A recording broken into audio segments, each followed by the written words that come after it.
Welcome to the Assembly Committee on Education. Madam Secretary, will you please call the roll? Assemblywoman Duran. Assemblyman Flores. Present. Assemblywoman Gorlow. Here. Assemblywoman Hanson. Here. Assemblywoman Hardy. Here. Assemblywoman Krasner. Here. Assemblywoman Marzola. Here. Assemblyman MacArthur. Here. Assemblywoman Miller. Here. Assemblywoman Nguyen. Here. Assemblywoman Tolles. Here. Assemblywoman Torres. Here. Chair Bilbray Axelrod. Here. Let it note that all members are present, so we do have a quorum. Welcome to those of you who are in Carson City or are viewing on our YouTube page or through the legislature's website.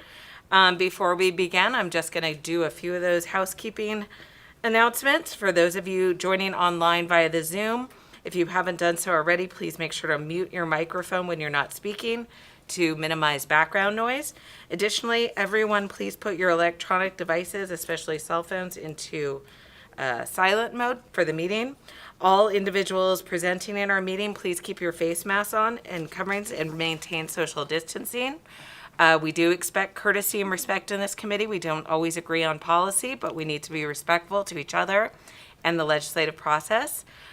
Reminders that folks watching you can find all the materials on the committee's webpage on Nellis.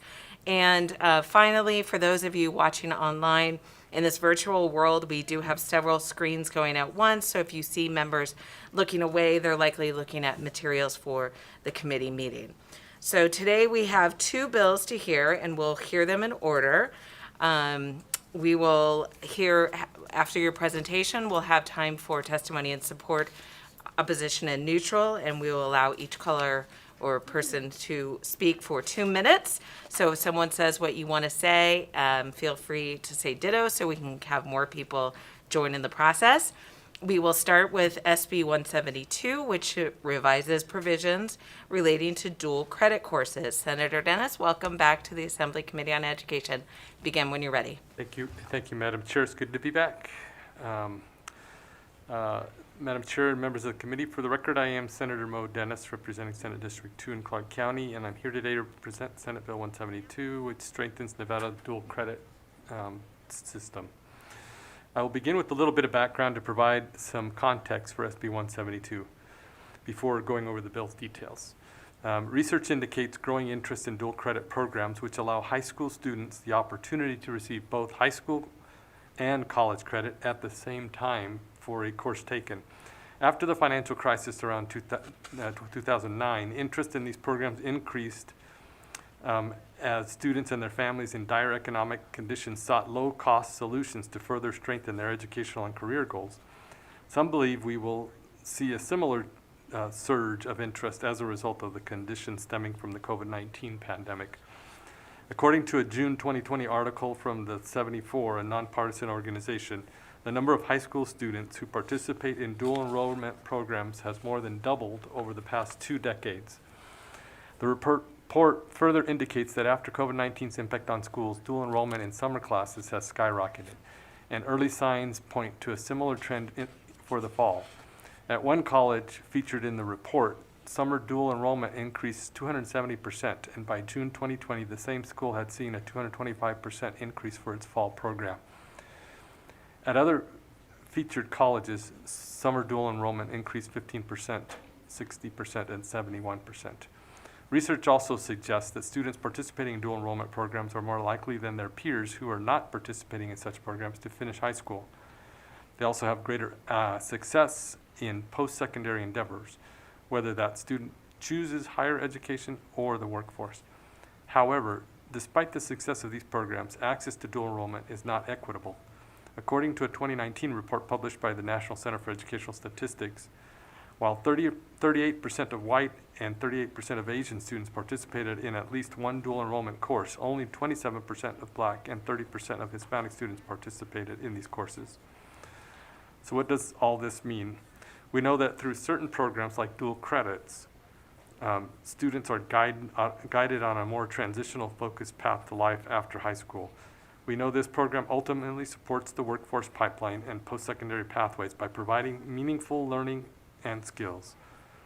We need to ensure that all our students, including those from different socioeconomic backgrounds, those who are middle or low achieving, and those in our rural communities have the same opportunities for lifelong success.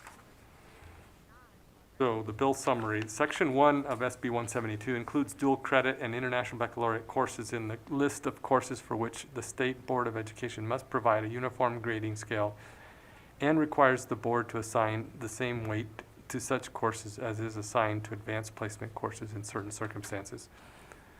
Section 5 of Senate Bill 172 removes the enrollment application process and prerequisites requirements for a student to participate in a dual credit course.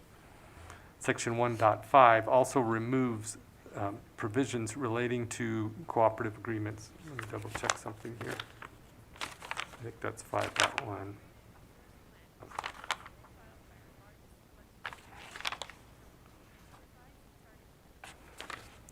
5.1 also removes provisions relating to cooperative agreements to offer dual credit courses. Instead, requires each school district and charter school to establish a dual credit program or partner with another district or charter school with an established dual credit program, whereby a student may enroll in such a course at a higher education institute.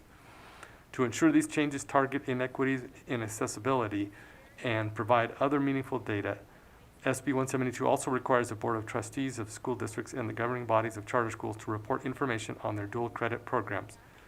That may include the number and demographics of pupils enrolled in these courses, the number of teachers involved with such courses, the associated costs, and the program outcomes. The specific content of the reports must be prescribed in collaboration with various education stakeholders.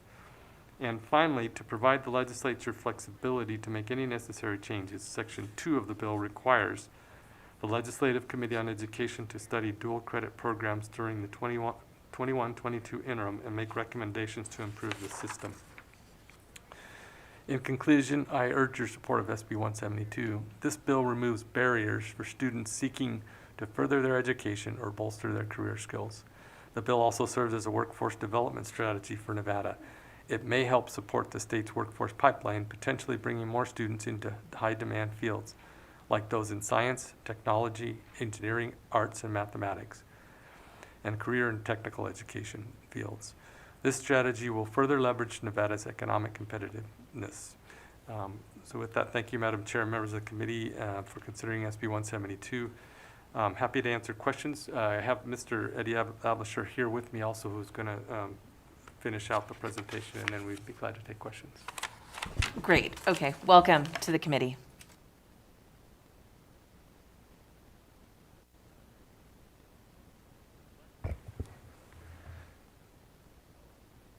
Chair Bilberry Axelrod, honorable members of the Assembly Committee on Education. For the record, my name is Eddie Ablisher, EDDIEABLESER with Tri-Strategies. I want to thank Senator Mo Dennis for sponsoring this much-needed piece of legislation. Over the past 2 years, Blockchains, Inc. has developed the first dual-credit high school level class in the nation that teaches students across Nevada introductory principles of blockchain technology. This exciting endeavor was met with open arms from NC institutions, whose professors eagerly helped in developing this course. Once developed, NDE and local schools jumped at the chance to offer this course to their students. The response we've received from seniors this year who took the course as part of the pilot program was overwhelmingly supportive. The program has so far been a success. That said, the education initiative did meet certain challenges. Through Tri-Strategies' work with blockchains, we found gaps in the current dual credit system that this bill intends to correct. First, students experience complications around the articulation of dual credit towards all NC institutions. In most cases, unless the high school has a specific MOU with the NC institution, the students' credits might not easily transfer and be applied towards their program of study. This bill removes that requirement for an MOU and for a student's application, which in turn removes the barriers that schools and students face when accessing dual credit programs. Furthermore, this bill removes language that narrows which institutions are able to receive the dual credit and instead makes receiving dual credit available to all. Second, students experience limited access to dual credit programs. Some school districts lack dual credit programs or accessible opportunities to participate in the diverse array of classes which are offered throughout the state. The passage of SB 172 would result in all districts and public charter schools providing to their students with dual credit opportunities. This will empower Nevada's students to build college credits while finishing their high school diploma, allowing educational access and opportunities that will accelerate and enhance professional careers. Third, students experience inequity in the cost of dual credit, as costs are currently dictated by geographic boundaries and NC institution participation. This inequity is unfair to the broader student population, especially when higher costs prevent students from accessing critical education opportunities. Senate Bill 172 attempts to address this cost inequity issue by having the Department of Education prescribe the data of demographical and programmatic information, which must be submitted to the school districts to the Interim Committee on Education for review. Presentation and consideration of possible legislative remedy based upon the results of those reports. The industry that's behind this bill would love to the opportunity to work with the Department of Education to create the data points of which our schools and colleges can provide so that we can make informed decisions about cost inequity. As amended, Senate Bill 172 also remedies the disproportionate weight value that a student receives for their high school diploma from a dual credit course in comparison to higher weighted values such as AP or IB courses receive.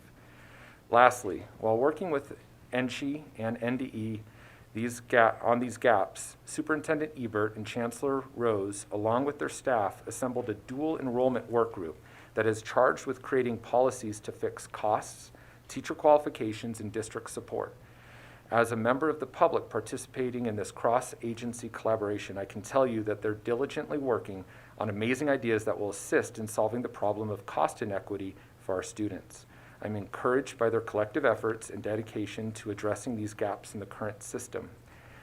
Furthermore, as you can see by the vast amount of business support and industry support that have signed in support of this bill, employers desire a well-trained workforce equipped and ready to work. These proposed changes will assist all dual credit and CTE pathways in this state, empowering Nevada's students to aggressively advance their post-secondary studies and gain advanced skills to find a high-wage career upon graduation. I appreciate your time this afternoon and attention, and I'm available for any questions that you might have as well. Thank you, and I'll have you stay there for a moment because we will go to questions, but I just wanted to hone in a little bit on the committee that you mentioned. Could you tell me the makeup of that, and then where, are they still meeting, and then are they going to come back with recommendations, or have they already, and if to whom? Thank you. Chair Bilberry Axelrod, for the record, Eddie Ablisser. The dual enrollment workforce or work group that has been assembled has constituencies of NDE representation across the state, and I believe every institution that participates within NCHE as well. It's a pretty robust group. They self-organized and divided into 3 subgroups: a price subgroup, a teacher qualification subgroup, and a district support subgroup. And over the past, I'd say 6 months, they've been working as a collaborative to create recommendations and bring forth to the broader whole as policy, so that NCHE and NDE would create policy changes for the, I think, subsequent years that are coming. Cost has been one of the biggest issues, and I'm happy that I get to serve in that capacity to oversee the conversations around cost. I think what we're learning is just how entrenched the cost issue really is in Nevada, that you have different NCHE institutions providing different costs for a variety of things, and there's not really a rhyme or reason generally to it. And so leaders within NCHE and NDE have been working to fix that issue and bring forth recommendations to the broader whole. And then once I think they do that, they'll make that public to more than likely to the committee and other members in the education system. And I'll just ask, I'm asking myself for a follow-up. So you said that the committee kind of just did it of their own accord, which I'm always a fan of, but I'm just wondering, I guess you kind of answered, but you didn't really. So they're meeting, and that's great. It's obviously not like an open meeting because they're just kind of doing it on their own accord. I guess I'd just like to get that information and be able to disseminate that because it sort of seems to be a theme that we're getting a lot of these dual credit bills. And I know we had one in 2019. We had another one earlier this session. We have this one that seems specifically for blockchain. So I feel like this happens in the legislature. People are doing sort of things in silos. And I just think that this needs to be a broader conversation that involves, I don't know, legislators or business folks, or I feel like this needs to be a broader conversation. So I'm just trying to have a better idea on what we're really, because otherwise we're just going to keep spinning our wheels and kind of doing this very piecemeal, which is kind of the way it seems like it's happening thus far. So I just want to kind of get that on the record and perhaps the folk. I think we have NDE on the line. Maybe if they want to weigh in on that would be great. Welcome, Ms. Gonzalez. Thank you. Thank you. Chair Bill Ray Axelrod, Felicia Gonzalez, Deputy Superintendent for the Nevada Department of Education. And thank you for the opportunity to speak on this. I actually am a co-chair on the Dual Enrollment Task Force. And the purpose of this task force was what Mr. Abelezer actually outlined in those 3 areas. And once we have those recommendations, we will present those recommendations to Superintendent Ebert and Chancellor Melody Rose, and then they will be presented to the Board of Regents. The point of this work is to take a look at current policy and current pricing, et cetera, that are in place, and take a look at things that are currently allowable as far as roadblocks that we can remove without legislation, and if legislation is needed, then later to bring it forth in the next legislative session. But at this point, we are working towards making these recommendations to create policy through the Board of Regents, so that we can streamline and normalize pricing and teacher qualifications. And thank you for that, Ms. Gonzalez. And I would just ask when that report is made available, if it could go to the education folks, or at least to me, and we can disseminate it out, just because I think that's an important so when we come back in 2 years, we're not, just the more information, the more data that we can have, I think will help facilitate, because I don't think that this issue, I think we're going to keep seeing this issue over and over and over as different technologies emerge. So with that, I will go to the first question I have, which is from Assemblywoman Nguyen. Thank you, Chair. I'm not sure who this question is for. I was one of those kids, it seems like forever ago, that took advantage of dual credit programs. So I completed my junior and senior year in high school in the community college in my town. So, I know that these programs have been around for a long time. I also know that here in the state of Nevada, there are a lot of these MOUs that exist between like NCHE and the school districts in order to get discounted rates on like credits, to allow for other courses to be accepted in lieu of other courses, like if there's a political science class that could count for like a U.S. government class, that kind of stuff. And I see here in section, I'm looking at it in my notes here, and I think it's on page 3. I'm not sure what section that is. Let's see. It removes all these cooperative agreements. Are we using the MOUs and these cooperative agreements kind of interchangeably? And what happens with these existing MOUs that create these dual credit programs that are already currently established between these like partnerships? I know that was a long, rambling question, so hopefully you'll be able to follow.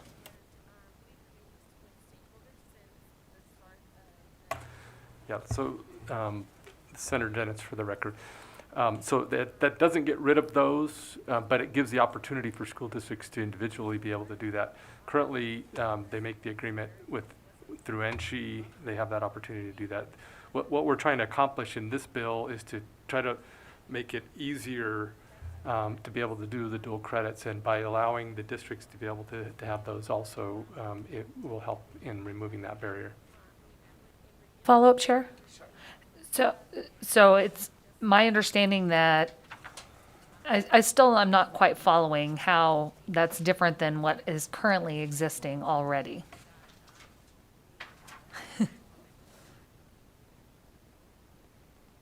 You Chair, Bill Axelrod, Eddie Ablisser for the record, through Chair Assemblywoman Nguyen. So currently the MOU structure is a mandate that any dual credit course must have an MOU in place between the school and institution. And so what we learned, and let me be clear, this is not a specific distributed ledger technology bill. This applies to every single dual credit course in the entire state. We happened to learn about it through this pilot program with blockchain technology. What we had to do is submit an MOU with each school and their NSHE institution multiple times rather than a universal MOU that went before the Board of Education. It's a very laborious and cumbersome process to get every single school. Now, mind you, our pilot was only 4 schools, so we had to do it 4 times and assist those individual schools to get the MOU in place with the NSHE institution as approved by the Department of Education. We're trying to remove that barrier and allow each school just to have their own cooperative agreement with an NSHE institution, which they're able to do already. It doesn't prohibit that. It just takes away the mandatory function of going through the Board of Education and get that approval each and every time you want to do a new dual credit course. I'm sorry, Chair, may I follow up again? I really don't understand why it would go through each department. Like, why wouldn't it go through, I don't know, have the MOUs created through like these other entities and NSHE, just to make sure that there's like And consistency? Assemblywoman, I will actually have legal counsel get you off the hot seat for 1 Okay. second, and please. Thank you. Thank you, Madam Chair. Amanda Marincek, Committee Counsel. So regarding the cooperative agreements or MOUs, Memorandums of Understanding, this bill just provides flexibility to school districts. They can still enter into an MOU or a cooperative agreement, but they are no longer required to. And then for any agreement that's currently in existence with a school district and institution of higher education, that could still be in place, and this bill wouldn't affect that. And I'll just note that for Section 5, which repeals NRS 389.300, that 389.300, I think touches on what they were talking about earlier regarding the prerequisites. That section currently requires pupils to apply to enroll in a dual credit course and meet all of the prerequisites, and that is being repealed in this bill. Thank you. That does answer the questions. Thank you. Next question, we will go to Assemblywoman Gorlow. Thank you very much, Chair, and thank you for being here. I love dual credits. I love the idea of expanding them and letting more students take advantage of them. But I did have a concern with Section 5 and going through 389.300 in reference to eliminating prerequisites for classes. Prerequisites are a basic understanding of material in order to advance to another level of class. So I'm concerned by removing a prerequisite that might be setting up students for failure. So could you elaborate a little bit more on that, and what type of classes could you take that wouldn't really need that prerequisite? Like you wouldn't jump to calculus without having, algebra 1 and 2. So could you elaborate a little bit more on that, please? Thank you, Chair Bilbray Axelrod, Eddie Ablisser for the record. Through Chair Bilbray Axelrod to Assemblywoman Gorlow, the idea of prerequisites don't go away with this bill. There's NSHE and NDE institutions are still going to create what prerequisites are necessary for the courses, the dual credit courses. What we learned in our experience is that every NSHE institution has a different prerequisite for the course that student is taking. So these MOUs, as ubiquitously assigned don't really make sense, because NC institutions determine that maybe they want a computer science established course before they take a CIT 280. Maybe they want a math course, and each institution has that ability to work with the school district to establish what that prerequisite is. So it doesn't eliminate it, and I think, I don't know if Deputy Superintendent Gonzalez wants to add to this, but I know that there are requirements that in order to keep that dual credit, accredited with the NC institution, those prereqs have to be met. It's not like a student can just enter in. Certainly they could test out of it. I know I had that opportunity when I was in college as well. But Deputy Superintendent, do you want to add to this at all?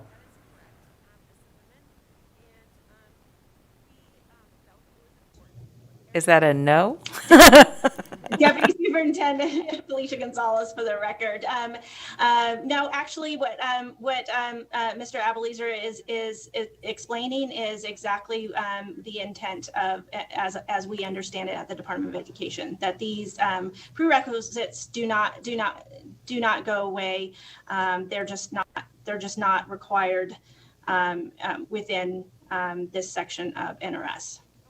Thank you very much for the clarification. Next, we will go to Assemblywoman Torres. Thank you, and thank you for the presentation, Senator Dennis. It's always great to see you in the Education Committee. I just want to get some clarification on part of the text of the repealed section 389.300 on page 5 of the legislation.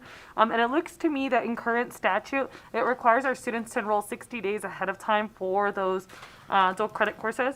So as I understand it, then this would take away that requirement so that then they could register a little bit later. And, as an educator, I just think about how shorter semesters are, 90 days. So it requires them to register essentially a third of the way into a semester for the following semester. And I can see that being maybe challenging for students, not knowing if they'll be ready for the next course. So I just want to ensure that's true, and then they wouldn't have that requirement. And so that would give, I think, NDE and school districts a little bit more flexibility.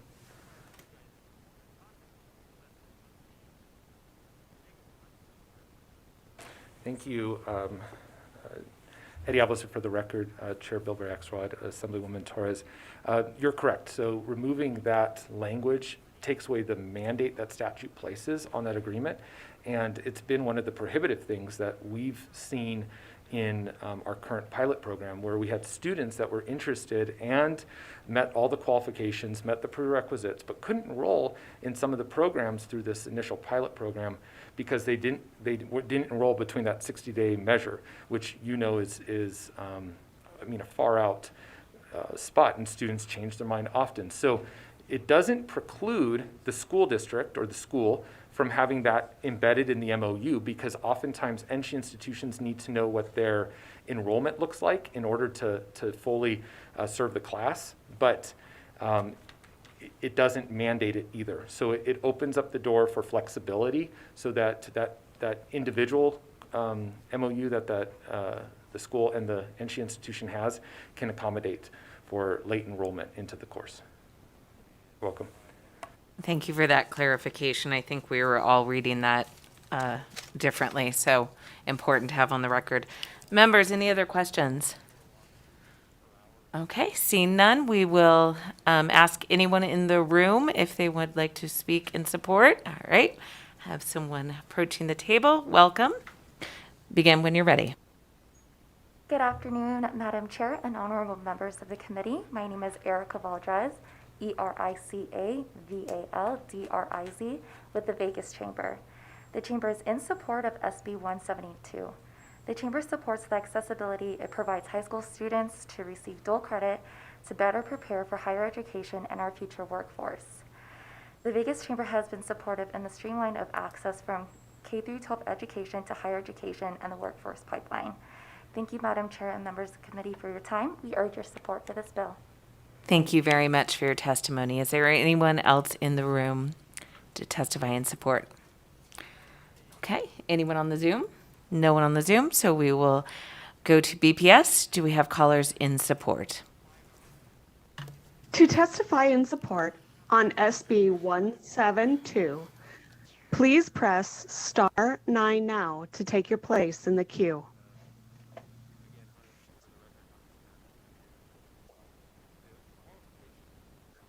Caller with the last three digits of 938, please press star 6 to unmute. You will have 2 minutes. Please state and spell your name for the record, and you may begin. Good afternoon, Madam Chair and committee members. For the record, my name is Ariel Edwards, Arielle Edwards, with the City of North Las Vegas. We would like to state for the record that we are in support of Senate Bill 172 and would like to thank the bill sponsors for bringing this bill forward. We appreciate that this bill will allow for reporting, as this will allow for students to have more access to dual enrollment opportunities to achieve their educational goals. We thank you for your time and consideration on this piece of legislation. Thank you. Thank you very much for your testimony. Next caller in support. For those who have just joined, to testify in support on Senate Bill 172, please press star 9 now to take your place in the queue. Once again, for those who just joined, to testify in support on Senate Bill 172, please press star 9 now to take your place in the queue.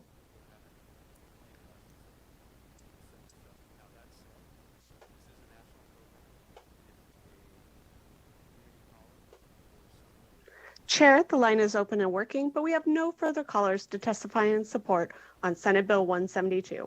Thank you very much, BPS. And with that, I will close testimony in support and open testimony in opposition. Is there anyone in the room? Anyone on the Zoom? BPS, any callers in opposition? To testify in opposition on Senate Bill 172, please press star 9 now to take your place in the queue.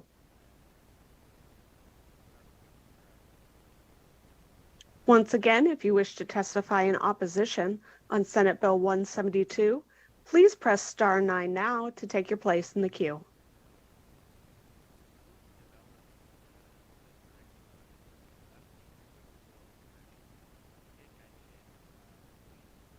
Chair, the line is open and working, but we have no callers to testify in opposition on SB 172. Thank you, BPS. And with that, we will close the opposition testimony and open testimony in neutral. Anyone in the room? Anyone on the Zoom? BPS, any callers in neutral? To testify in the neutral position on Senate Bill 172, please press star 9 now to take your place in the queue.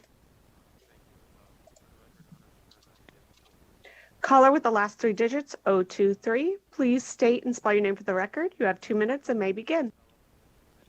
Hello, and thank you, Committee Chairwoman Bilbray Axelrod and committee members. My name is Dr. Brenda Pearson, Brenda Pearson, and I am here representing the Clark County Education Association.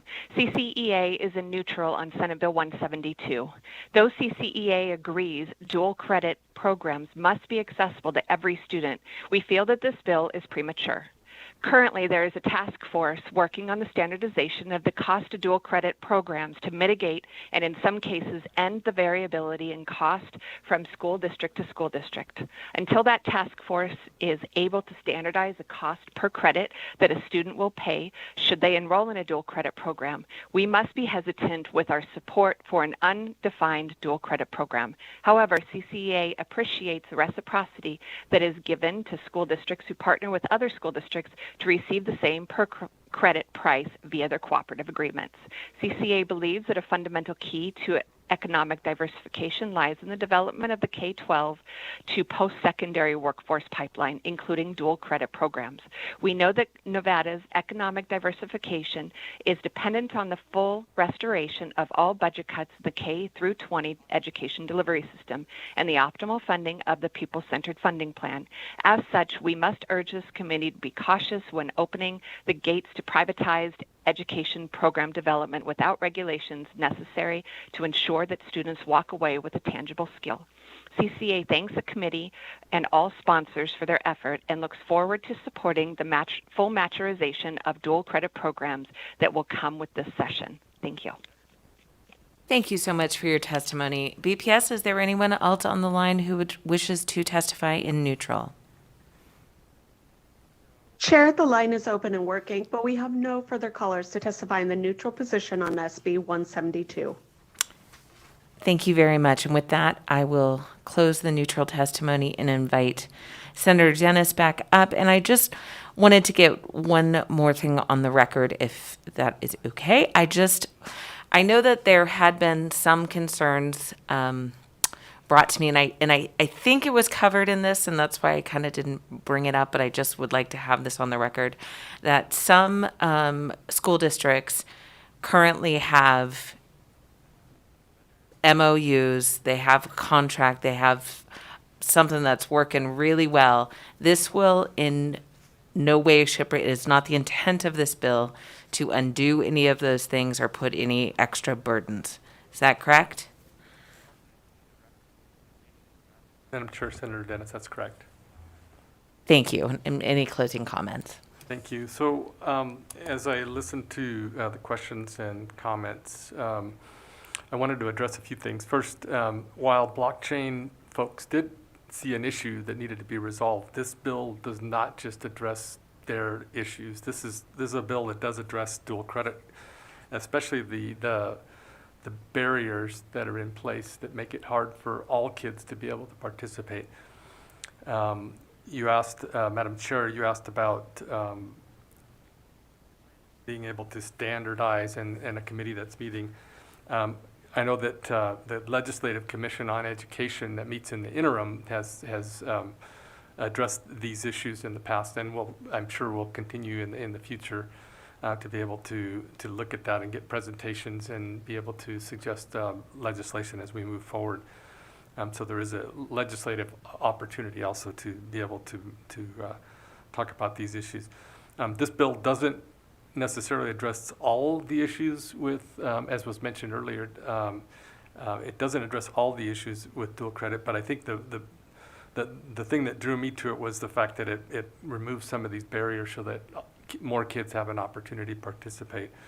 And it also provides some consistency throughout the state on how we do these dual credit courses. So I urge support and thank you for the opportunity to present the bill. Thank you very much. And with that, we will close the bill hearing on SB 172, and we will open the bill hearing on SB 354, which revises provisions relating to discipline and restorative justice for certain pupils. Senator Dennis, welcome back to the committee. Thank you. It's good to be back. Good afternoon, Madam Chair and committee members. For the record, Senator Mo Dennis, representing Senate District 2. This afternoon, I'll be presenting Senate Bill 354, which builds on our continuing work to improve and increase transparency in school discipline and ensure students experiencing homelessness are not unduly burdened by the school discipline practices. Many of you will remember Assemblyman Tyrone Thompson's passion for helping, mentoring, and service to others. Last session, we passed the bill he sponsored, Assembly Bill 168, which creates restorative justice processes in our schools. We also enacted measures he requested to ensure students experiencing homelessness were not left out when enrolling in Nevada's system of higher education or charter schools. It is my sincere hope that Assemblyman Thompson's legacy of making a difference in the lives of students who most need our help will not be forgotten.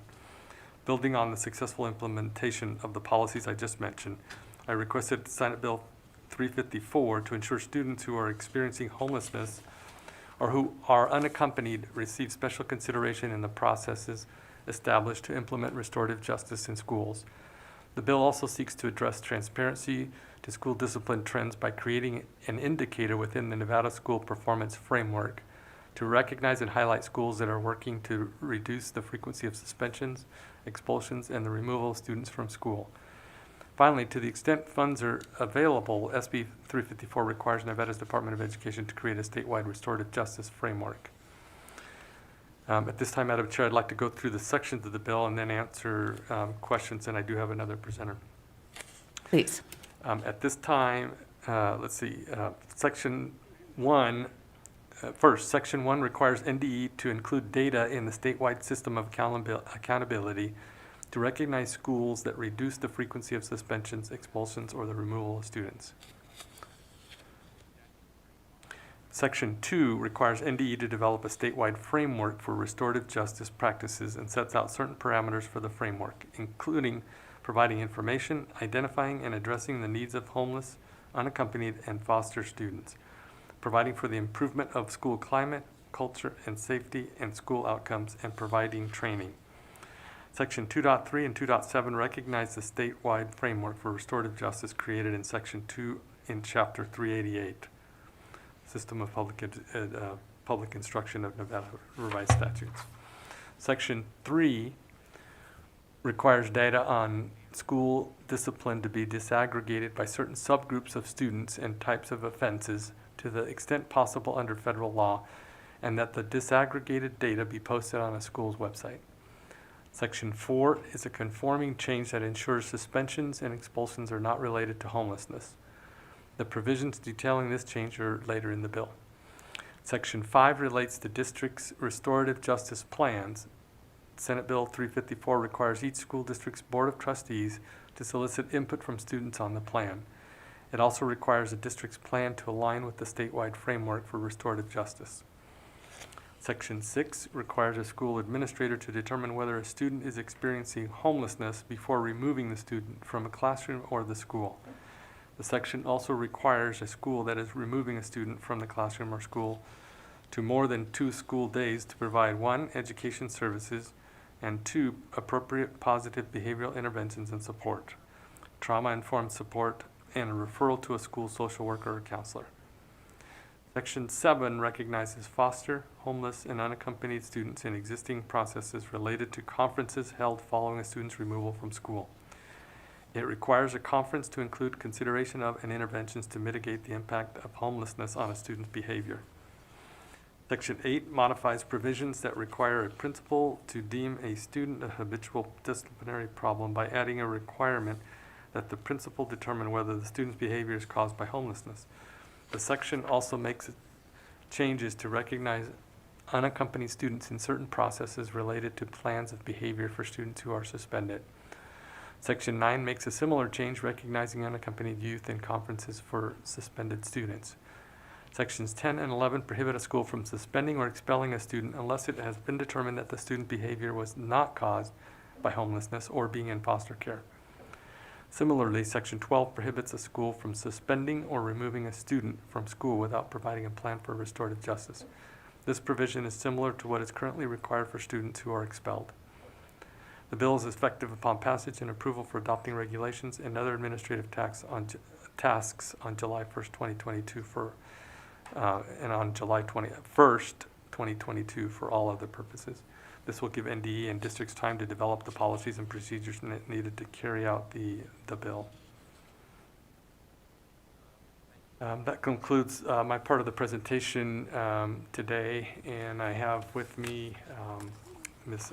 Tammy Malich to also present.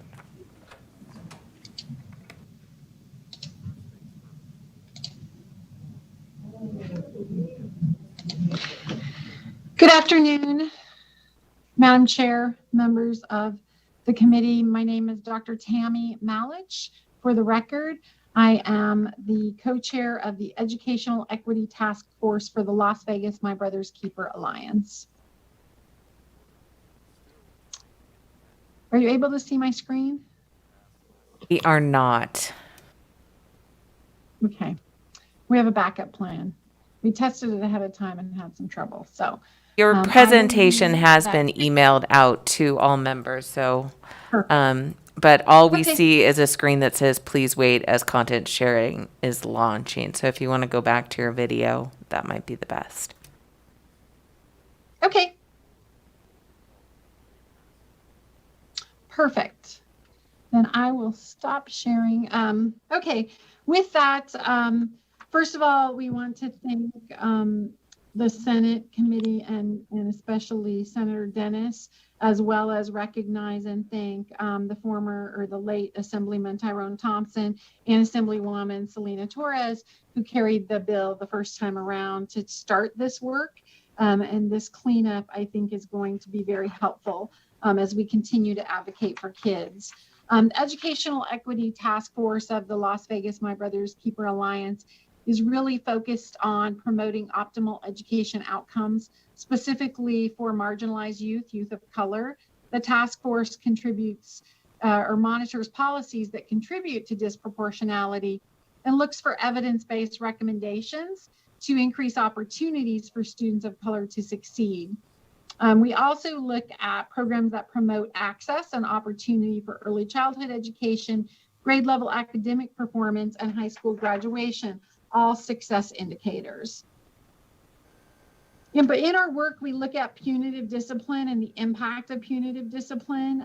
The basis for the preceding bill, as well as this one, centers around punitive discipline and the negative student outcomes like lower academic performance, higher rates of dropout, decreased academic engagement, and repeated suspensions and expulsions for youth that face punitive discipline. In 2013, the American Academy of Pediatrics issued a statement basically urging that that exclusionary practices are inappropriate and only be used in the most extreme and dangerous circumstances. The U.S. Department of Education and Health and Human Services, as well as the National Education Association and National Association of the Education of Young Children, have all also publicly recognized the ineffectiveness of suspension and expulsion and the resulting harm. Not to mention, it really carries with it significant civil rights implications, and it disproportionately impacts students of color, particularly African American and Native American students. The benefits we see in history or in research around restorative practices, it promotes self-regulation, teaches social skills, positive social skills, develops work and career ready attitudes. For a long time, we've heard about the impact or the ill preparedness of youth with working together and solving conflict. And it does a lot around that. Minimizes disruption, distraction, and friction with interpersonal relationships, and actually minimizes bullying. Improves relationships not only between and among students, but between students and staff and teachers, staff, and other administrators. Holds wrongdoers more accountable than simply exclusionary practices, and helps youth succeed according to standard measures, including but not limited to test scores. I won't reiterate all of the sections, but a couple of things I would like to highlight. The section 1 of the bill, as the senator pointed out, really protects a subsection of students that's addressed in 385A 250.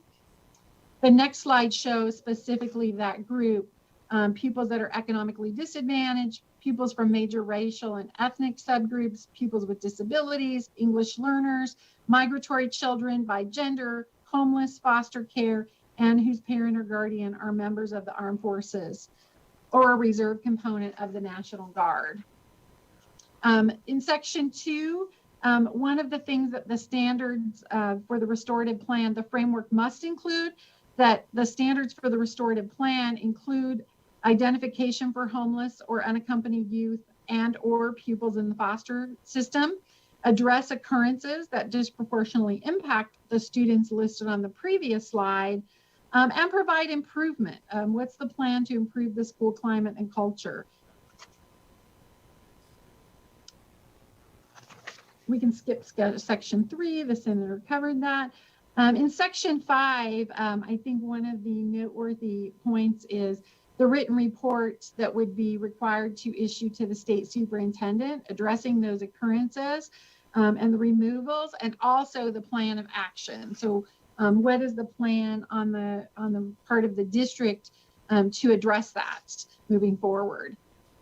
Section 6, there was a change in that at the request of districts. We've learned a lot through distance education, and we've learned that we sometimes have to provide content in a variety of ways. So this section would require schools to come up with an opportunity to provide instruction for students that are removed for more than 2 school days, so 3 days or more, so that they can continue education to prevent the loss of credit or to diminish academic disengagement. We think the fact that the state's in a much better position right now with devices and access to broadband, we're in a much better place than we were a year ago in that regard. And so that might be an opportunity for schools to think about how they continue engaging youth, even when they're at home, awaiting a conference or going through a process, or receiving the impact of exclusionary discipline.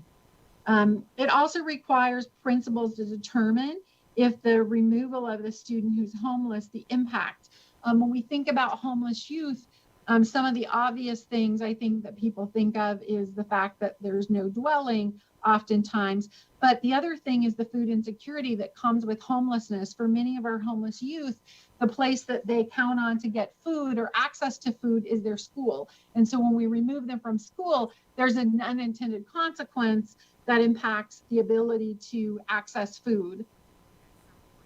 I think it's pretty self-explanatory, but making sure that everyone understands that for unaccompanied youth, although we recognize that on enrollment, it's not well spelled out in current statute that we could allow the unaccompanied youth to advocate for himself or herself to return to school. And sometimes those young people don't have anyone to advocate for them to get them back in school, especially when it's a minor offense. So that would provide districts the security and safety to have language in statute to allow them to go ahead and hold that conference and address the situation and get that kiddo back in school. It doesn't require or disallow districts to discipline kids who are homeless, but it does ask that they take that into consideration as they're assigning a discipline consequence. So maybe if transportation's a barrier, we would hope that they would look at other alternate ways to get the kiddo to and from, a bus pass, a location closer to where they are couch surfing or whatever they're doing to address their homelessness, the shelter. How do we get kids access and not create more barriers? Section 8 was very well covered, as was Section 9. So I'm gonna skip those. Section 10 and 11, I just want to point out the difference is based on the offense. In Section 10, that's the shall part of the law, current statute. So for certain offenses, state law requires discipline and very specific discipline. Section 11 is that discretionary offense area where principals have some authority to use exclusionary practices even when it's not required by statute. And so once again, an ask that there be a consultation with the liaison for homeless youth, a social worker or counselor on site to look at homelessness and foster care status and look at the impact or the relationship between that and that trauma and the behavior. And then to take into consideration as we're coming up with a plan for the student, how we can keep the student's needs at the forefront of that plan.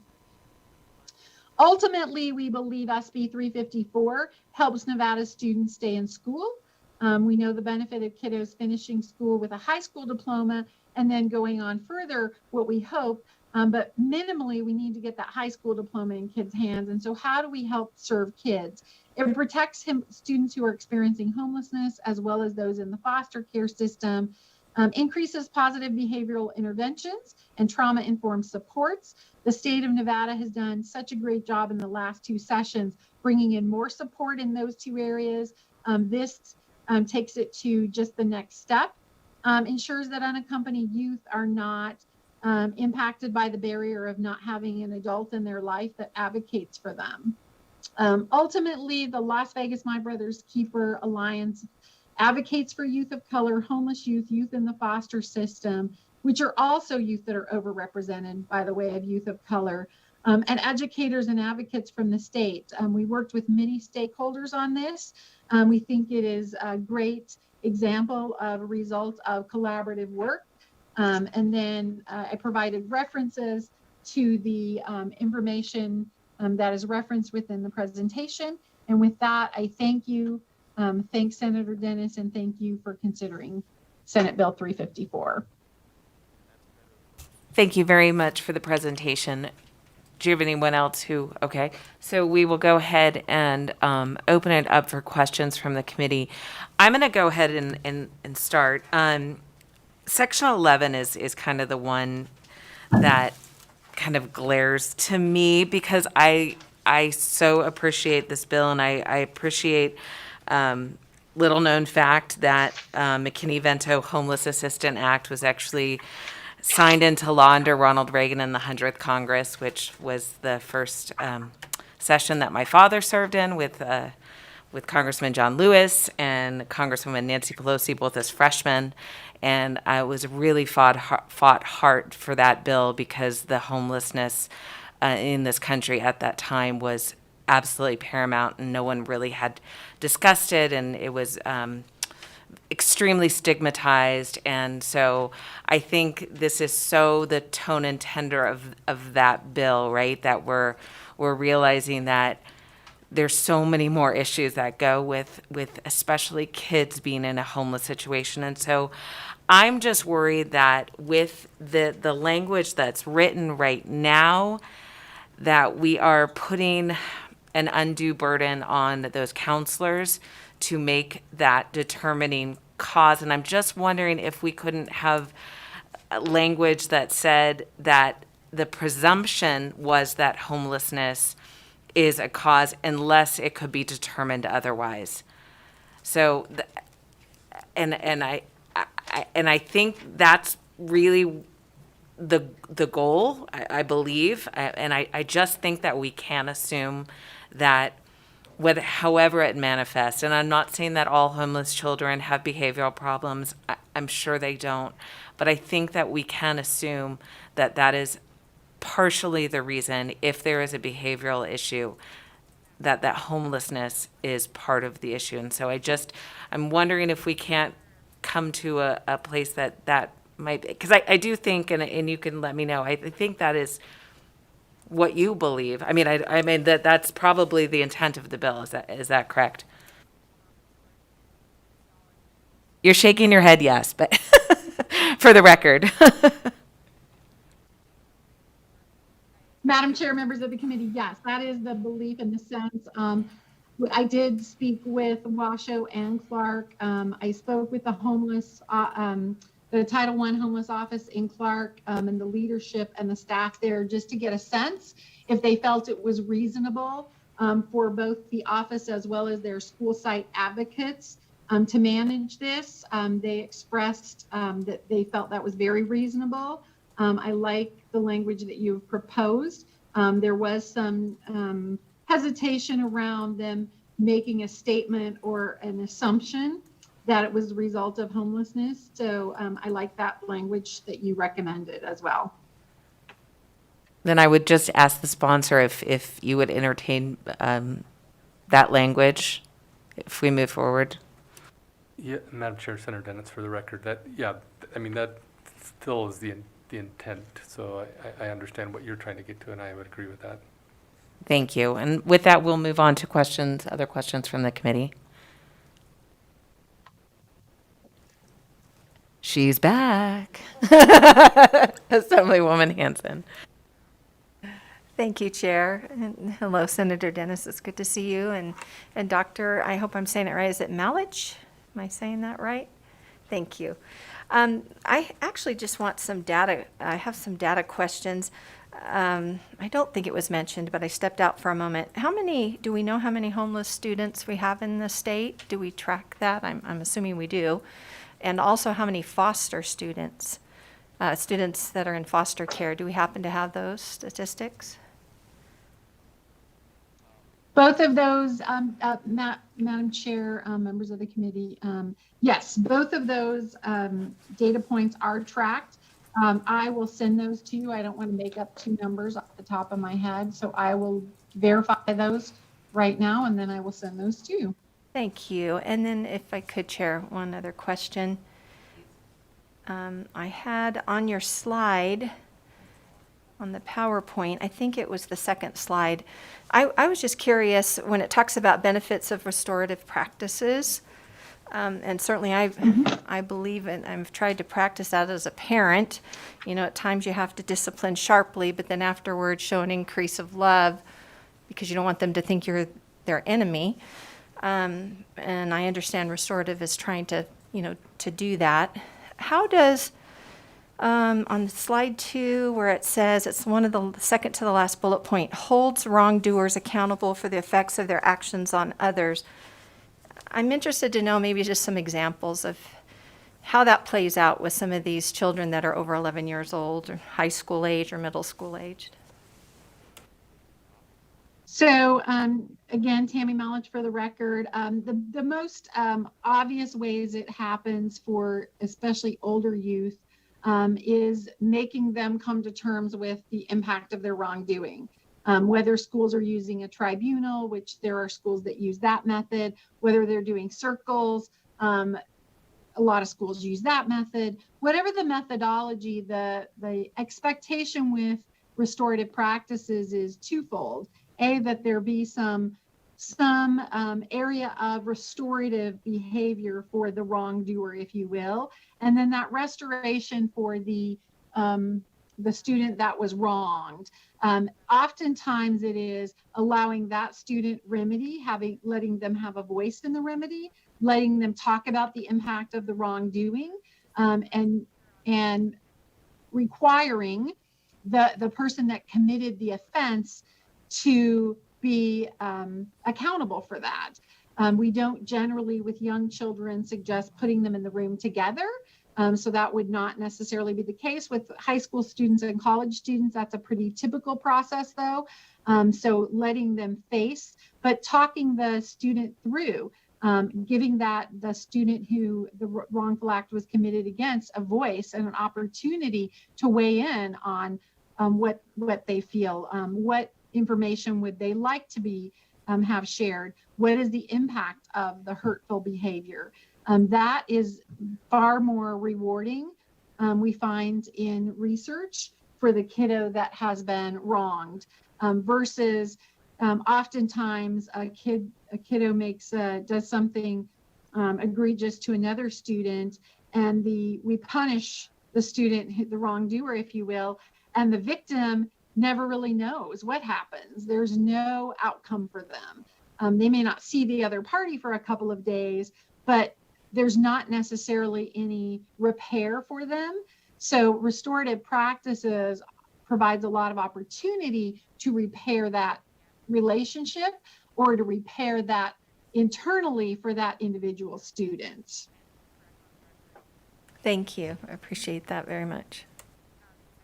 Madam Chair, this is Senator Dennis. I think that one of the previous questions asked about the number of homeless students. NDE in 2018-19 school year listed 18,624. Thank you for that, and I think we can probably make the assumption in the last year, while the intent was to keep people in their homes during the pandemic, we know that always didn't turn out the way we had hoped. So thank you for that information. Assemblywoman Flores. Thank you, Madam Chair, and thank you, Senator, for this bill.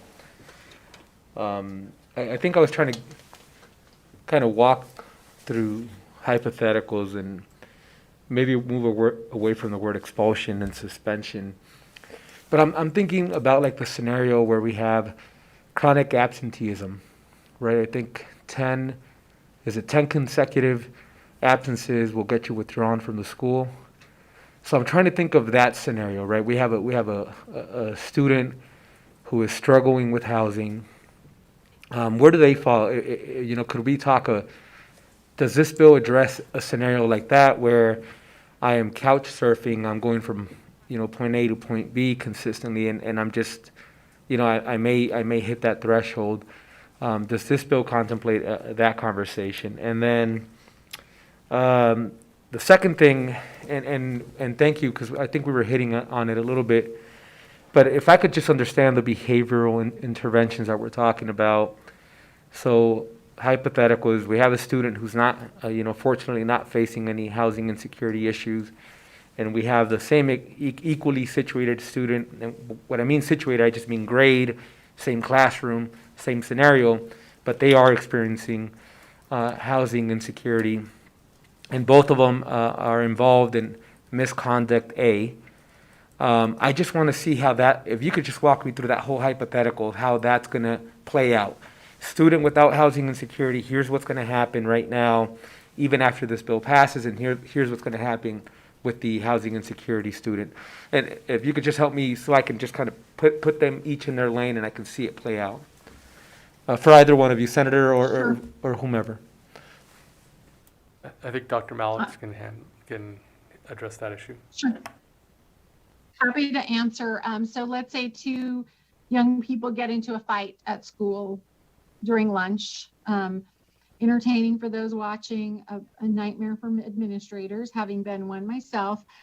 So the difference might be we talk through the situation with the kiddos, try to understand the mitigating circumstance and resolve that if we can. The final outcome may be a short-term removal. A 3-day suspension might be the course of action the school wants to take. For the homeless youth, the consideration might be in talking to that youth about the home insecurity, potentially food insecurities or other needs, there might be an outside agency referral or an internal social worker referral. There might also be an agreement with that young person on how we can accommodate getting food to that young person during that 3-day. There may be an in-school suspension option or a distance learning option to keep that student focused and on track. I would hope that we would give both students the ability to stay engaged during the learning process, but one student may be better equipped to request their work and get it picked up every day so that they have that opportunity, whereas our homeless student may not have that opportunity. So that might be some of the differences that would be put in place for those two students. Thank you. Madam Chair, may I have a quick follow-up? And that same exact hypothetical, let's say the one of the students is experiencing housing insecurity and the other student is not. The student that is not, let's just say he's making fun of the other student, saying, "You're poor." And that's what triggers the fight between the two. Now, obviously, somebody making fun of another kid and saying you're poor does not allow for the other student to react in a violent way, right? But let's say that's what it happens and it triggers a very personal thing inside of that child. Do you see that hypothetical as you described it now playing out similarly in that scenario? Just the fact that it was what was said to the kid that triggered that incident? I see it could play out similarly. If I'm handling the situation, no, I feel like a more appropriate course of action is to engage in a tribunal situation, a restorative process with both of the students, young men or young women, whichever the case, and talking the students through the impact of making fun of somebody, and then the self-restraint that is required. I think it's a teachable moment for both young people, and I think that it is an opportunity for schools to train students on appropriate behavior and how we handle things, depending on either student, of course. But I think that the lesson learned for our student making fun of is that, when you make fun of people, sometimes they turn around and punch you. I think that's one of those life lessons that we talk the student through, and help them see the impact from that student's eyes of making fun of a student. For the homeless student, I think a great lesson as well, for sometimes there are people on this earth that are going to be insensitive or make statements, maybe intentionally harmful, maybe not intentional, but harmful nonetheless. And how we respond and behave to those impacts the future course. If you're on the job and a customer makes an inappropriate comment and you punch them, you lose your job, and the impact of that. I think it presents a great opportunity to talk kids through, especially high school kids through, and even younger kids through the impact of bullying and hurtful statements, as well as how we maintain our self-control and decorum and continue to keep our own self focused instead of letting others kind of write our history for us. So that would be the most appropriate way, I think, to handle it. Madam Chair, and if I could just go back to my original question regarding the 10 consecutive absences. Does this bill in any way impact that scenario where you have a student experiencing housing insecurity, there's 10 consecutive absences, and my understanding is at that time the school would withdraw that child. Would this in any way play into that balancing test that we talked about, and understanding if it was the absences were 100% correlated or in any way correlated to the housing insecurity? So, Dr. Tammy Mouch, for the record, again, yes and no. So the 10 consecutive absences would be when we're talking about a student's whereabouts unknown. So despite our attempts, we really don't know where that student is. We haven't been able to locate the student. That is a different scenario. However, suspensions do count as absences against a student, so do required parent conferences. So when we put a student out for disciplinary reasons, save a few, it counts against the student as an absence, even though some might argue it's an absence beyond the student's control. It impacts the student's attendance. It also impacts the school's attendance when the school's attendance rate is calculated. But it would not cause the student to be withdrawn. Thank you. Thank you. Members, any other? Go ahead. Dr. Malich? Sorry, if I could just add to the end of that, I think to your point, though, the impact for homeless students often is greater in that they often have other attendance issues related to being homeless. And then you add in those that are related to getting into a fight or behavior incidents, it can compound the issue and put them in a situation where they jeopardize their credit. Thank you for that. And we have a question from Assemblywoman Torres. Thank you. Thank you for the presentation. I really like this bill, especially with the additional language from the chair. I think that gives me the clarity that I need for the legislation. But obviously, we've had a number of restorative justice bills this legislative session, AB 194, AB 67, and now SB 354 as well. And so I'm just wondering if perhaps Nevada Department of Education could get us some type of crosswalk about what this is going to look like when all three bills take effect, because obviously it's a significant amount of changes to what restorative justice looks like here in Nevada, and I just want to make sure that we have a full understanding what that looks like.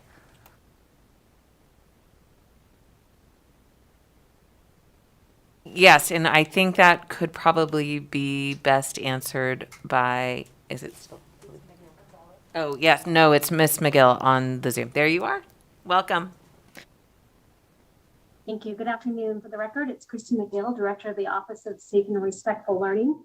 We've put together a little informal crosswalk just for us along the three bills. It represents almost 54 pages of changes to the NRS.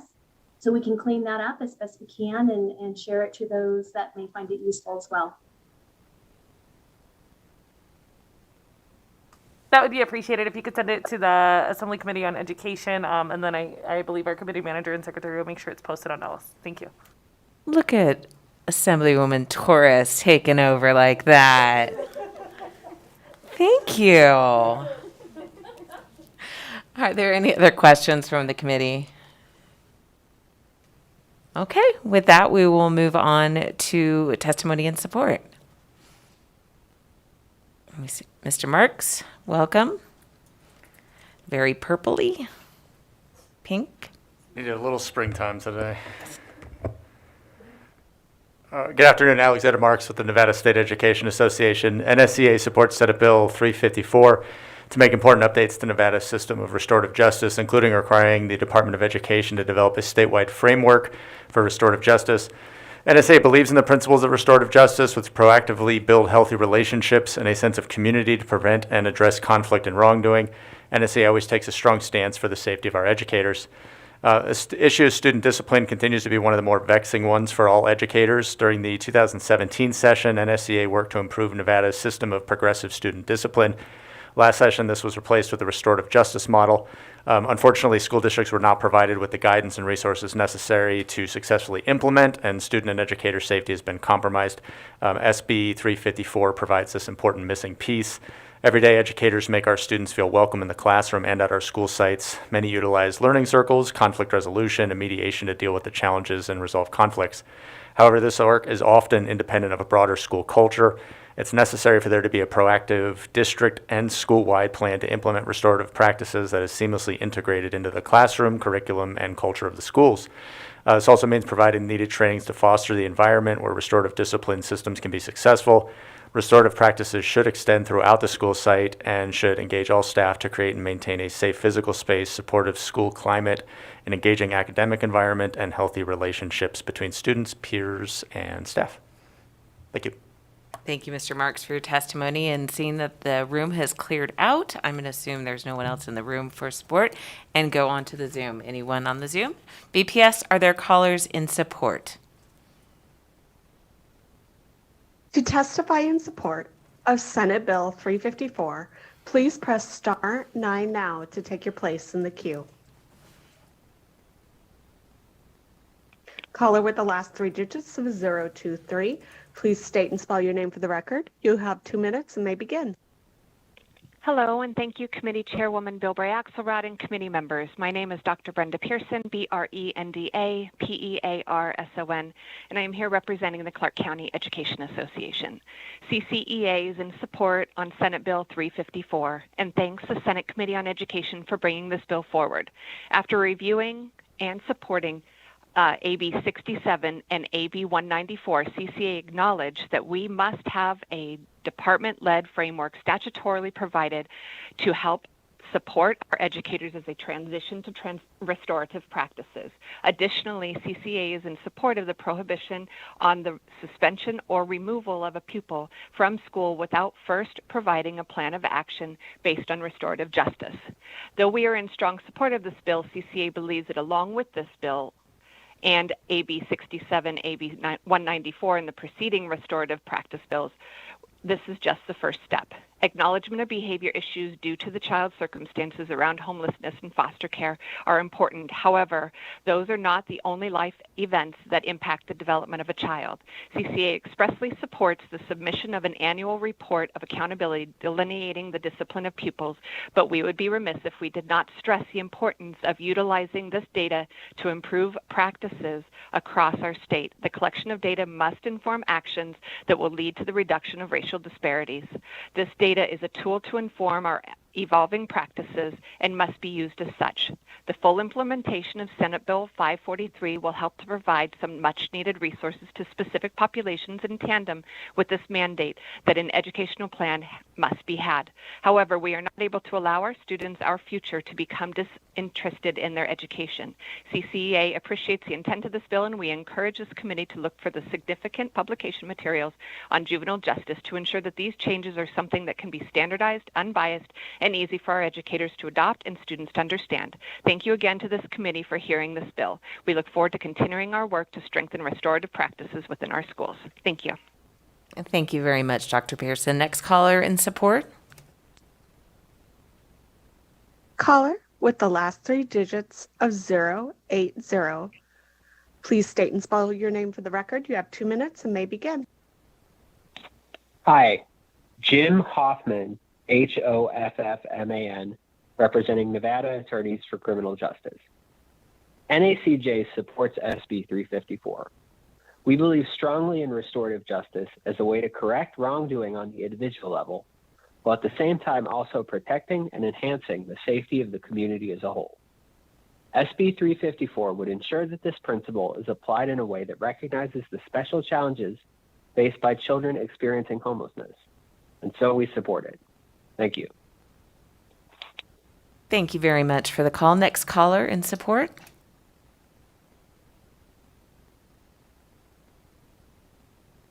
Caller with the last 3 digits of 239, please state and spell your name for the record. You have 2 minutes and may begin. Thank you, Chairperson and members of the committee. My name is Arash Ghafouri, A-R-A-S-H, last name G-H-A, F as in Frank, O-O-R-I, and I'm the Executive Director of MPHY, one of Nevada's most comprehensive service providers for young people experiencing homelessness. I'm here today to express our full support for SB 354. In my over 10 years at MPHY, I've seen countless youth experiencing homelessness be incorrectly labeled in school as troublemakers, disruptive, poorly behaved, or not caring about school or wanting to succeed. However, these students are exhibiting behaviors that are signs of larger underlying issues outside of the school, such as not having a safe or stable place to sleep, take a shower, or study, extreme hunger, or experiencing abuse, neglect, or other traumas caused by serious family breakdown and or life on the streets. These stressors can cause youth to be distracted in the classroom, worry of their peers who are bullying them, and cause mental health challenges that can manifest in difficult behaviors, resulting in students experiencing homelessness being subjected to punitive discipline measures at a rate twice than their house peers. The truth is that schools are often the last place of refuge that many young people have, where they can count on a meal, supportive adults, consistency, connections, and hope for a brighter future. Contrary to what many may think, students experiencing homelessness are often incredibly invested in school. They just need understanding and support to succeed. Nevada is experiencing one of the worst incidences of youth homelessness in the country. In 18-19 school year, we had over 18,000 students enrolled homeless in Nevada K through 12. What happens when you give an out-of-school suspension to a homeless student who may be living in a night-only shelter, in a weekly, a car, or on the streets? Bad things happen quickly on the streets, and removing them from school makes them more vulnerable to labor or sex trafficking, drugs, gang involvement, or leaving school permanently. You also remove them from one place of stability, consistency, and support, their lifeline, which is their school.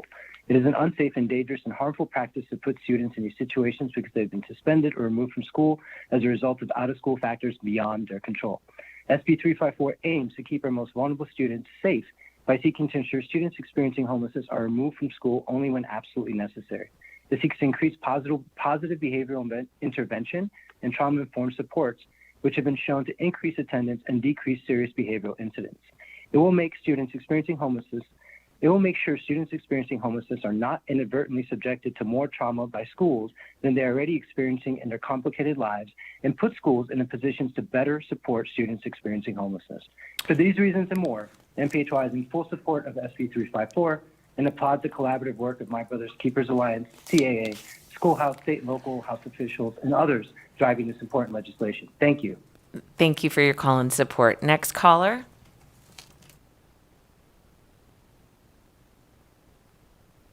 Caller with the last three digits of 690, please state and spell your name for the record. You have 2 minutes and may begin. Thank you, Chair Bill Bray Axelrod, members of the committee. My name is Patricia Julianelle, Julianelle, with Schoolhouse Connection. Schoolhouse Connection has been working closely with Nevada school districts and homeless advocates for several years now, and we strongly support SB 354. SB 354 responds to the direct experiences of students experiencing homelessness as well as students of color. There's research from multiple states that shows that students experiencing homelessness are subjected to punitive discipline measures at twice the rate of their housed peers, and also more often than other poor students.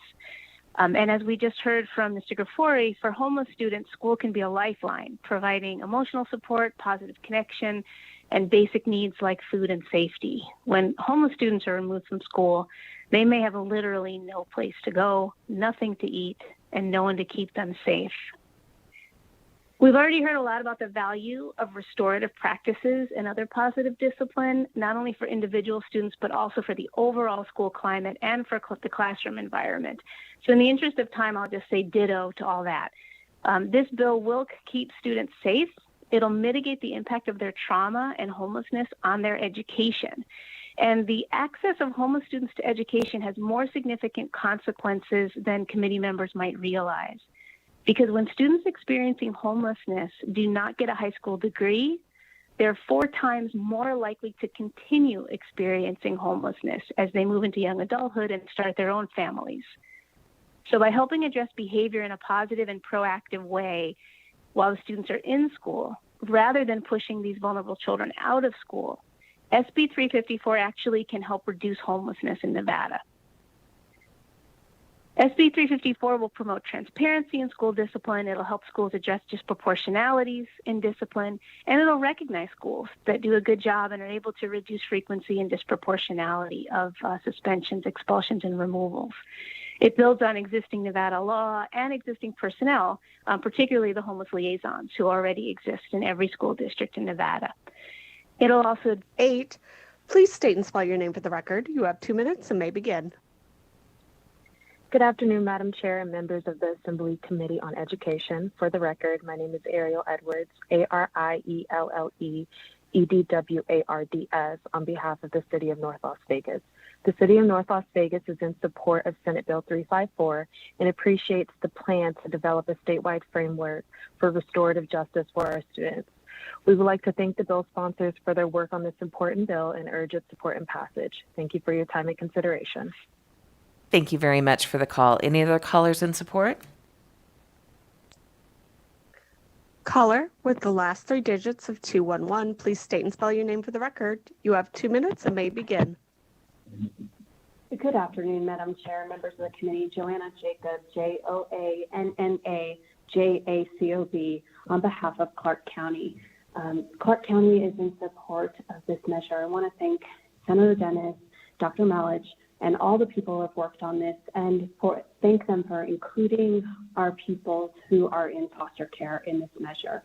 We know that our pupils in foster care, school may be the only safe place that the child has, much like our homeless youth, and that has been stated by the previous callers. The schools provide a supportive environment, supportive staff members and peers, and removing a foster care child from school could further re-traumatize the child, and we know that they are subject to trauma that puts them behind, and we feel that this bill will help wrap around the services that we are so often trying to do for our foster care kids by really bringing to the table the foster care liaisons at the pupil schools in any determination that may be made and discipline in the school. We know that also, I'd like to say, a decision to expel or suspend a foster child does have repercussions on not just the child's academics, but also on their placement stability. And we've had foster care placement disruptions because of the impacts that may happen on our caregivers and our foster care parents who may have to take time off of work and other things. Our foster care kids may not have an adult who is advocating for them on a permanent basis. And that is some of the challenges that we know that they face. So we are in support of this bill. I want to really thank Dr. Malich and everybody who included foster care kids in this bill. And Assemblywoman Hanson, I know that there was a request for data, and so Dr. Malich, Assemblywoman Hanson, I did put out that request. So see if we can be responsive to that request during the hearing. Thank you for the time, Madam Chair and members of the committee. We are in support. Thank you so much for your testimony. I believe that is our last caller in support. BPS? Chair, you are correct. We have no further callers in support of Senate Bill 354 at this time. Thank you, because the committee's getting rowdy. I will move on to testimony in opposition. I don't believe there's anyone in the room or on the Zoom. So we will go to BPS. Anyone in opposition? Chair, the line is open and working, but we currently have no callers in opposition to Senate Bill 354 at this time. Thank you. I will close the testimony in opposition and open the testimony in neutral. I don't believe we have anyone in the room and don't believe we have anyone on the Zoom. BPS, anyone in neutral? Chair, the line is open and working. However, we have no callers to testify in the neutral position on Senate Bill 354 at this time. Thank you very much. And with that, I will close the testimony in neutral and invite you back up if you would like to have any closing remarks. Thank you, Madam Chair. I did get some additional information. The foster care kids statewide from DFS is approximately 5,000. And with that, just thank you for the opportunity to come. I think this is an important issue. We've got these kids that for no fault of their own, have these issues that might cause them to not be able to get the education that they need. And this bill aims to try to help them to be able to overcome that and be able to continue in their educational pursuits. Thank you, Madam Chair. Thank you very much, Senator Dennis. And I guess we will probably see you on Thursday. Okay, so with that, I will close the hearing on SB 354, which then brings us to our last item on the agenda, which is public comment. I'm not sure if we have any public comment. Anyone on the room? Just want to remind you, 2 minutes, and it's just things within the purview of this committee, but you both are looking down, so I'm guessing you don't have public comment, and now you're shaking your head like I'm going to call on you. Okay, so anyone on BBS, anyone on the line for public comment? If you wish to give public comment, please press star 9 now to take your place in the queue.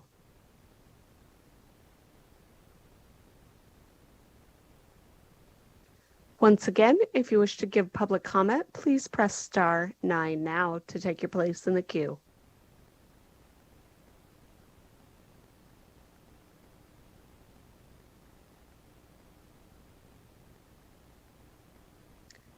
Chair, the line is open and working, but we have no callers for public comment at this time. Thank you very much. I'm surprised members don't have public comment after this committee and the rowdiness. Okay, so lay of the land. We guys were in great shape. We heard all our bills. Anything else is exempt, so we will still obviously have committee meetings the next 18 days, but we are going to hit that deadline, no problem. We will have not a big work session, not like a GA Judish work session, but 10, 13 bills, so we'll be okay. I'm thinking that at 1:15 on Thursday, if we can go out into the front of the building, and we'll just have my attaché do a quick picture of us so we have something for posterity. Yes. Oh, and we also have one other thing on Thursday at 1:30-ish when we get back up here. We will have a surprise presentation. I'm going to leave you. It's a surprise. What? It was until you said that. I'm bringing a clown, you guys. No, I'm not. I'm not. Richard MacArthur is dressing up. It's going to be super fun. We have a presentation that I think you guys will enjoy. I'm excited about. And with that, any other comments from committee members? Shocking. Assemblywoman Hanson. Thank you, Chair. I was just hoping that maybe the restorative justice for Assemblywoman Duran will have expired and she won't be in timeout anymore. I just thought it was quite comical that the poor thing, she's suffering with her allergies, but it almost seems like she's in timeout discussing restorative justice. And not after the being behavior during this committee, she should be in timeout. So thank you. Thank you very much, committee. And with that, we're adjourned.